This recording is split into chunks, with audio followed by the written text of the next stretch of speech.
I'd like to start by doing something a little different for you today. Let's go back to a year ago.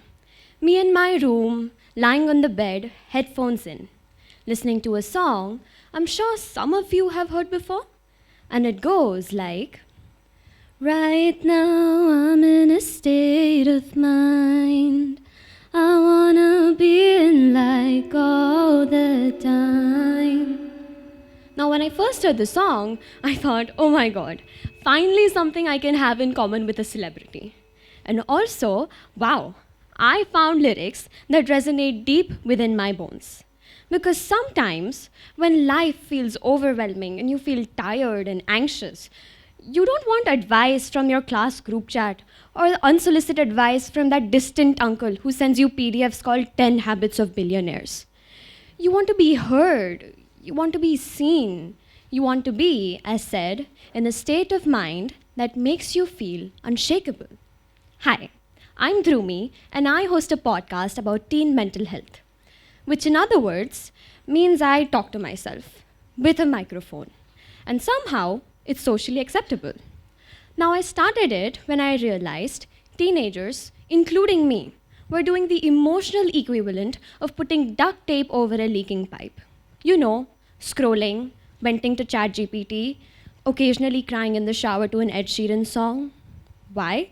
Because therapy? It's expensive. Journaling? I'm already writing 10 pages for my English essay. My pen has already given up. So I thought, what if I just talked out loud with research? And maybe someone out there would hear it and go, oh, thank God, me too. And thus, Teen Talk was born. Now, here's the thing, nobody tells you about running a podcast.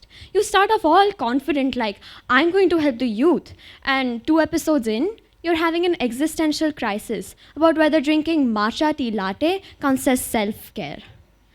Also, recording an episode about anxiety while having anxiety is peak irony. It's like, let's talk about overthinking, and then I redo the intro 12 times because I can't decide if I want to say, hey besties or hello friends. Spoiler, I said both in the same breath. But what I didn't realize is that making a podcast would change me.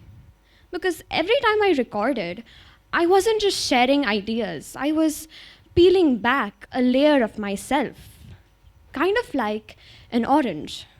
You see, on the outside, the orange looks perfect, smooth, bright, Instagrammable. But the moment you try to open it, your nails break, juice squirts into your eye, and you're questioning all your life choices. That is what change feels like.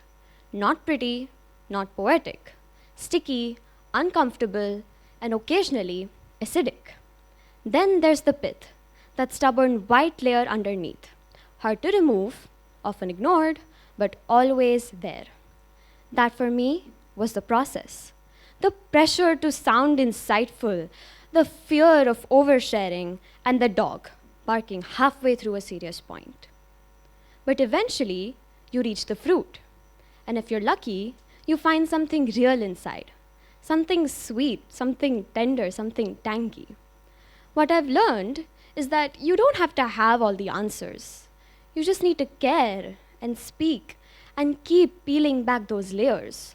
And that sounds great in theory, but living it was much harder. Sometimes I feared that by sharing, I'd be judged. Other times, I felt like I had to sound strong, composed, like I had processed everything already, because surely talking about mental health meant I had to model good mental health, right?